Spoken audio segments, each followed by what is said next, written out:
Hello students, so in schedule T good manufacturing practice for Indian system of medicine हम लोग बात कर रहे थे। तो उसी में हम जब आगे बढ़ते हैं तो यहाँ पे एक अलग जो टॉपिक दिया हुआ है आपका working space and storage area, right. तो उसके बारे में जब हम बात करेंगे तो यहाँ पे थर्ड वन में आप वाटर सप्लाई भी डाल सकते हैं अगर चाहें तो। Pure and portable quality of water should be there. तो मेन आज का जो टॉपिक है वह वर्किंग स्पेस के बारे में है, क्योंकि ये अलग से सिलेबस में दिया हुआ है, तो इसलिए मैंने इसका अलग से वीडियो बना रहा हूँ यहाँ पे। तो वर्किंग स्पेस मतलब जो भी काम होगा, कोई भी ऑपरेशन होगा वहाँ पे उसका एरिया कैसा होना चाहिए और कितना होना चाहिए, सबके लिए अलग अलग गाइडलाइंस दिया गया है शेड्यूल टी में। It shall provide adequate space for orderly placement of equipments and material used in any operations to facilitate easy and safe working, right। एकदम आस पास रहेगा तो हमको वहाँ पे बहुत सारी प्रॉब्लम का सामना कर सकते हैं। Drugs can be mixed, raw material can be mixed and the people who are working they can not move freely and they will move with the difficulty, right. तो हर एक ऑपरेशन के लिए एक एक छोटे छोटे काम करने के लिए और जो इक्विपमेंट्स का जो डिस्टेंस है, मटेरियल्स का मिक्सिंग का जो डिस्टेंस है, उसके लिए एडिक्वेट स्पेस होना चाहिए, एक पर्याप्त जगह होना चाहिए डिजाइनिंग के टाइम पे ही इंफ्रास्ट्रक्चर में, right. To eliminate the risk of mixup between different drugs, right, और raw materials, cross contaminations of one drug by another drug, right. अगर हम इस रिस्क को, ये जो मतलब मिक्स हो जाने के जो चांसेस हैं, ड्रग से मिक्स हो जाएगा, रॉ मटेरियल भी मिक्स हो जाएगा और उसके वेपर और उसके फ्यूम और उसके पार्टिकल से क्रॉस कंटामिनेशन होने के चांसेस हैं, जिसको हम बहुत बारी डिटेल में माइक्रोबायोलॉजी में पढ़ चुके हैं, क्रॉस कंटामिनेशन क्या होता है ना। तो ये सब चीज को अवॉइड करने के लिए जो एरिया होता है वर्किंग स्पेस, वो शुड बी सफिशिएंट, ठीक है। अब इसमें कुछ टेबल्स दिए हुए हैं, कुछ ड्रग को बनाने के लिए और मैन्युफैक्चरिंग के लिए उस यूनिट में कितना स्पेस एक्चुअली होना चाहिए ड्यूरिंग दी इंफ्रास्ट्रक्चर और प्रिपेयरिंग ऑफ द बिल्डिंग। तो यहाँ पे मैंने तीन टेबल बनाया हुआ है। Category of medicine, minimum space required while designing the building और manufacturing the constructing the infrastructure, and machinery, कौन कौन से मशीन यूज होते हैं। तो जो मेन ड्रग है मैंने उसको यहाँ पे लिया है ताकि आपको याद करने में आसानी हो जाए। तो first one tablets, herbal tablets और हब पिल्स जिसको बोलते हैं। इसके लिए minimum space required is 100 square feet, कम से कम, ठीक है। 100 स्क्वायर फीट का एरिया टैबलेट पंचिंग और टैबलेट प्रिपरेशन के लिए होना चाहिए। तो वहां पे क्या क्या रहेगा, कंप्रेसिंग मशीन रहेगा, बाल मिल रहेगा, पाउडर मिक्सर रहेगा, ड्रायर रहेगा और बहुत सारे और अदर थिंग रहेंगे जो कि इस एरिया में फिट आ जाएंगी, ठीक है। दूसरा जो मेन इम्पोर्टेंट AUS जो है, मतलब आयुर्वेदा, यूनानी और सिद्धा में यूज होने वाले फॉर्मुलेशन कैप्सूल है, जिसके लिए भी 100 स्क्वायर फीट एरिया मिनिमम चाहिए। उसमें पल्वराइजर हो सकता है, मिक्सर रखेंगे हम, और फिलिंग मशीन रहेगा और बहुत सारे other equipment also will be there, okay. Third one important is the syrup और क्वाथ, राइट। यूनानी में क्वाथ बोलते हैं, सिरप बोलते हैं हम इसमें, right.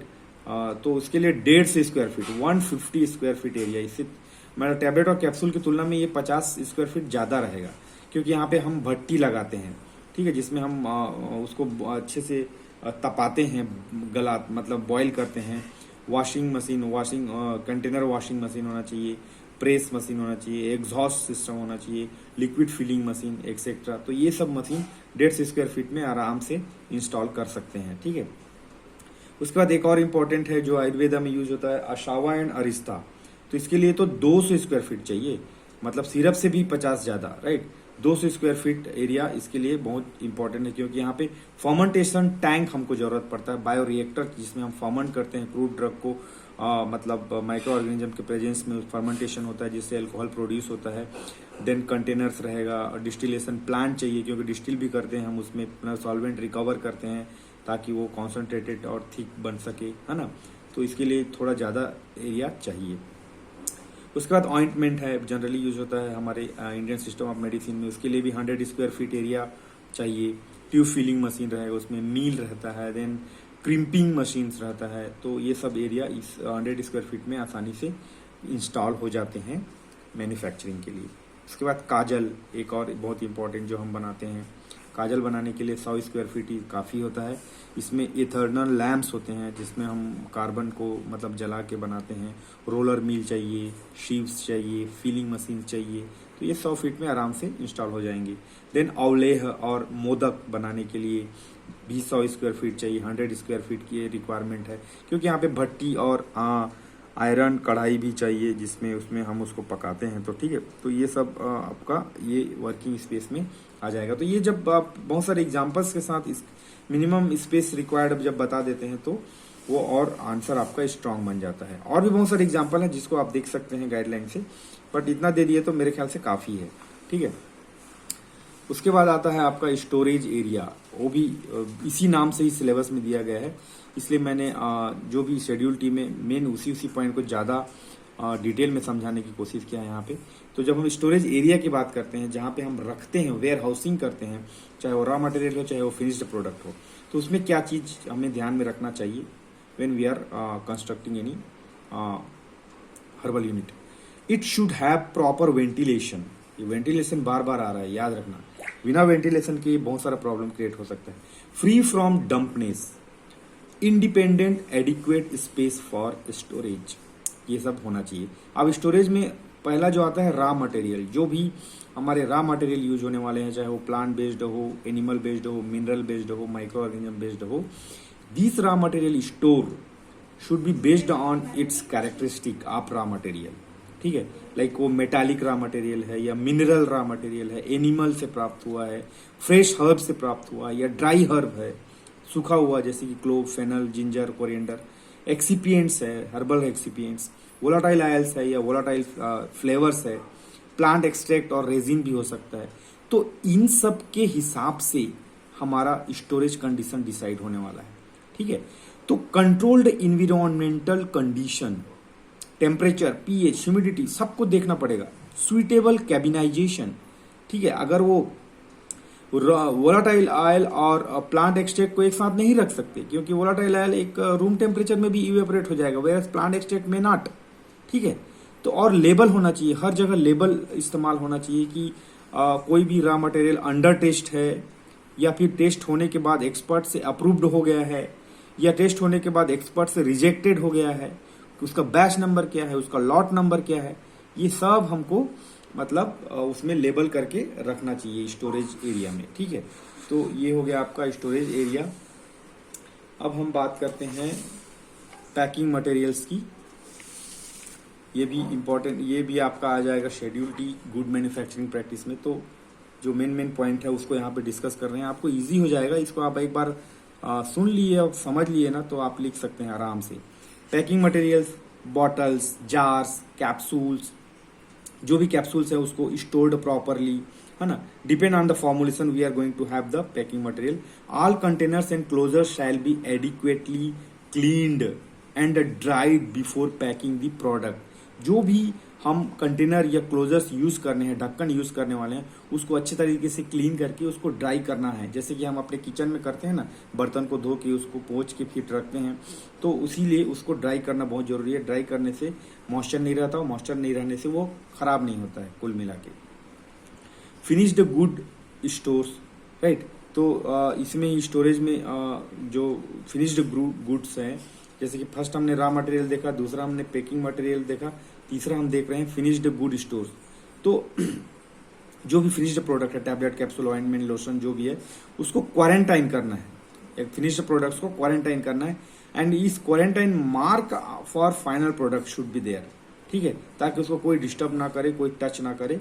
After quality control laboratory and expert check, it will move, the finished product will move to approved finished goods stock area, right, ये लेबल रहेगा, approved finished good stock area में ये जाएगा और वहां पे स्टोर रहेगा, राइट। सो storage condition में आप ये 3 पॉइंट्स में बात करेंगे, पहला है रॉ मटेरियल, दूसरा है पैकिंग मटेरियल, तीसरा है फिनिश्ड गुड स्टोर्स, राइट।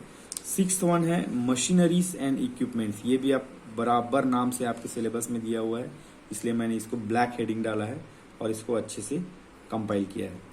तो मैन्युफैक्चरिंग यूनिट में साइज ऑफ ऑपरेशन जो होता है, कितना बड़ा काम है वहाँ पे, कितना बड़ा हमारा ऑपरेशंस है, उसके हिसाब से सुइटेबल इक्विपमेंट्स हम इंस्टॉल करते हैं। ये इक्विपमेंट्स मैनुअली हो सकते हैं, हैंड ऑपरेशन से हो सकते हैं, सेमी ऑटोमेटिक हो सकते हैं या फिर फुल्ली ऑटोमेटिक हो सकते हैं। आजकल रोबोटिक्स का इस्तेमाल किया जा रहा है, एआई टूल का इस्तेमाल किया जा रहा है, आर्टिफिशियल इंटेलिजेंस से प्रोग्राम करके उसको, जिसमें ह्यूमन एरर बहुत कम कर लिया गया है। तो ये डिपेंड, अभी तीनों चीज चल रहे हैं, ठीक है। अभी completely fully automatic has not been become any industry, तो उसके हिसाब से ये इस्तेमाल होगा। तो कौन कौन से ऑपरेशंस जनरली होते हैं हमारे इंडियन सिस्टम ऑफ मेडिसिन के मैन्युफैक्चरिंग में? Crushing of the raw material, grinding of the raw material, powdering, boiling भी करते हैं डिकॉक्शन के केस में, देन मैशिंग अगर फ्रूट्स है तो, ब्रशिंग, रोस्टिंग, कई बार भुना जाता है उसको, फिल्टरिंग, पाउडर है तो फिल्टर किया देंगे, लिक्विड है तो, drying, removal of moisture content, filling, labelling and packing. तो ये बेसिकली जो आयुर्वेदा, सिद्धा और यूनानी सिस्टम ऑफ मेडिसिन में जो इस्तेमाल होने वाले अलग अलग प्रोसेस हैं जो कि किसी भी फॉर्मुलेशन के लिए इस्तेमाल हो सकता है, तो इसके हिसाब से ये इक्विपमेंट्स हमारे वहाँ पे इंस्टॉल होते हैं। To ensure movement of workers, adequate space between two machine, ये बात हम वर्क स्पेस में कर चुके हैं, ठीक है।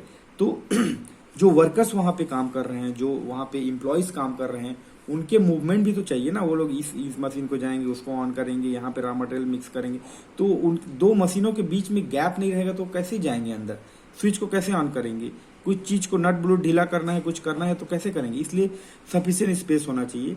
गिवन पार्ट 2A, ये जो गाइडलाइंस है ये पार्ट 2A में दिया हुआ है, standard operating procedure for cleaning and performance of the particular equipment and machineries, right. ये हो गया आपका। अब स्टैंडर्ड ऑपरेटिंग प्रोसीजर, ये भी आपके नाम से दिया हुआ है सिलेबस में, इसलिए मैंने फिर से इसको ब्लैक में रखा है और इम्पोर्टेंट पॉइंट है ये, है ना। तो स्टैंडर्ड ऑपरेटिंग प्रोसीजर SOPs हम हमारे लैब में भी आप देख सकते हैं, है ना। जहाँ कहीं पे भी हमारा मफल फर्नेंस है, मॉइस्चर बैलेंस है, हॉट एयर ओवन है, UV कैबिनेट है, वहाँ पे SOP चिपका रहता है। स्टैंडर्ड ऑपरेटिंग मतलब वो पर्टिकुलर मशीन को हम कैसे ऑन करेंगे, कैसे ऑपरेट करेंगे, कैसे ऑफ करेंगे, है ना। क्लियर इंस्ट्रक्शंस ऑन ऑपरेशन में भी, स्टार्टअप, ऑपरेशन, शटडाउन, कैसे चालू करना, कैसे चलाना, कैसे बंद करना। गाइडलाइंस फॉर रूटीन मेंटेनेंस, क्या ऐसे कब क्लीन करना, cleaning, calibration, safety precautions, documentation में भी, लॉग बुक, पर्सनल रिस्पॉन्सिबल, और क्या क्या रिस्पॉन्सिबिलिटी किसी जो पर्सन हैंडल कर रहा है उसके लिए, मतलब क्या करना चाहिए क्या नहीं कर, डू एंड डोंट्स, राइट। तो ये सब चीज़ों के बारे में एक गाइडलाइंस है, जो गाइडलाइंस के तहत ही ये सब जो भी मेंटेनेंस और क्लीनिंग वगैरह है, कैलिब्रेशन वगैरह है, वो SOP में लिखा रहेगा और वो SOP को ही फॉलो करके हमको ऑपरेट करना है। हेल्थ एंड हाइजीन इसी नाम से दिया हुआ है सिलेबस में। तो ये क्या होता है, all workers shall be free from contagious disease, कोई भी ट्रांसमिट होने वाले डिसीज से वह सफर नहीं होने चाहिए ड्यूरिंग द वर्क एटलीस्ट, ठीक है। तो उसमें क्या होता है, जैसे कि कोरोना हो गया है किसी को, तो उसको वर्क में नहीं आने दिया जाएगा, या कोई और हेपेटाइटिस बी हो गया है, तो वो सब डिसीज, इसीलिए हेल्थ चेकअप बहुत होता है इंडस्ट्रीज में, है ना। नहीं तो वो प्रोडक्ट में भी जा सकता है या फिर दूसरे पर्सन को, दूसरे कोवर्कर्स को भी वो इन्फेक्ट कर सकता है ना। प्रॉपर यूनिफॉर्म होगा, suitable to nature of work and climate, बारिश का दिन है, ठंडी का दिन है, गर्मी का दिन है, उसके हिसाब से, and nature of the work, वो रॉ मटेरियल को मिक्स कर रहा है या फिर वो भट्टी के टाइम में इन्वॉल्व है, बॉइलिंग में इन्वॉल्व है ना, जहाँ पे धुआं निकल रहा है। तो depend on the work, nature of work, उसके हिसाब से उसका ड्रेस और यूनिफॉर्म डिजाइन रहेगा और उसको फॉलो करना रहेगा। सिंथेटिक और cloth covering of hands, feet and head, पूरा मतलब कवर रहेगा, depends on the work. Gloves लगाएंगे, मास्क लगाएंगे, है ना। Clean towel, soap and scrubbing brushes should be provided, and separate laboratories for the male and female, separate changing room for the male and female, ये भी वहां पे होना चाहिए, to maintain the hygiene and health of workers, co-workers, managers and all other personnels involve in the. उसके बाद है last but not least in the schedule T, documentation and records, बहुत जरूरी है। रिकॉर्ड नहीं है तो हम किसी चीज को, किसी इंसिडेंट को, किसी साइड इफेक्ट को, जो एडवर्स ड्रग रिएक्शन होगा वो सबको ट्रेस नहीं कर पाएंगे, किसी भी क्वालिटी, प्योरिटी एंड सेफ्टी में जो कुछ गड़बड़ हुआ है उसको हम ट्रेस नहीं कर पाएंगे। Maintain register to record all reports of market complaint, manufacturing proceedings, ठीक है, हर चीज का रिकॉर्ड वहां पे मेंटेन होना चाहिए। Reports of adverse drug reactions, right, तो मार्केट कंप्लेंट्स के जो भी है तो रिपोर्ट करने के लिए, एडवर्स ड्रग रिएक्शंस को रिपोर्ट करने के लिए हमारे पास एक रजिस्टर होना चाहिए, ताकि हम फार्माकोविजिलेंस को फॉरवर्ड करें, और फॉरवर्ड किए हैं तो भी उसको रिकॉर्ड करना है। कोई एडवर्स ड्रग रिएक्शन कंप्लेंट में आया है तो भी उसको रिकॉर्ड करना है, ठीक है। Once in a period of 6 months manufacturer shall submit the complaint to licensing authority और फार्माकोविजिलेंस, ठीक है। एक बार 6 महीने में एक बार जो भी प्रोडक्शन करने वाले कंपनी है उसको लाइसेंसिंग अथॉरिटी को एक कंप्लेंट सबमिट करना होगा, मे बी अगर वो पॉजिटिव है या नेगेटिव है, what ever it may be, ठीक है। Register shall also be available for inspection purpose, right. So pharmaceutical manufacturing unit में, चाहे वो यूनानी के लिए हो, आयुर्वेदा के लिए हो, सिद्धा हो, वहाँ पे भी इंस्पेक्शन होता है। वहाँ पे भी मशीनों के डिस्टेंस को देखा जाता है, एसओपी देखा जाता है, मशीनों की क्वालिटी को चेक किया जाता है, रॉ मटेरियल की क्वालिटी को चेक किया जाता है, पर्सनल्स के हेल्थ एंड हाइजीन को चेक किया जाता है। तो ये सब का रिकॉर्ड जब हमारे पास अवेलेबल रहेगा तभी हम दिखा पाएंगे ना कि what the pharmaceutical manufacturing unit is maintaining throughout the year, right, और depend on the inspection from the last inspection to this inspection. जैसे हमारे फार्मास्यूटिकल कॉलेज में पीसीआई, नैक, एनबीए का इंस्पेक्शन होता है, जिसमें हम डॉक्यूमेंट प्रोड्यूस करके अपने इंस्टीट्यूट की क्वालिटी बताते हैं, वैसे ही फार्मास्यूटिकल कंपनी डॉक्यूमेंट से ही अपने प्रोसीडिंग्स को दर्शाते रहते हैं, राइट। तो ये हो गया आपका शेड्यूल टी कंप्लीट, राइट। इसमें तो आज इस वीडियो में हम बात किए हैं working space, storage area and your machineries and equipments, standard operating procedure and health and hygiene, right. So यहाँ पे 6 पॉइंट्स कवर किया गया है। तो यह वीडियो भी बहुत इंपॉर्टेंट हो जाता है, थोड़ा सा लंबा हो गया वीडियो, कोई बात नहीं। आप यह नोट्स आपको टेलीग्राम चैनल में मिल जाएगा, आप वहाँ से डाउनलोड करिए, अपना खुद का नोट्स बनाना चाहें तो बना सकते हैं, या इसी नोट से डायरेक्टली पढ़ सकते हैं। और अगर समझ में नहीं आता है तो बहुत ही अच्छे से हिंदी में प्यार से समझाया गया है, तो आप वीडियो देखेंगे तो आपको और क्रिस्टल क्लियर हो जाएगा कि क्या लिखना है, कैसे लिखना है। तब तक के लिए धन्यवाद।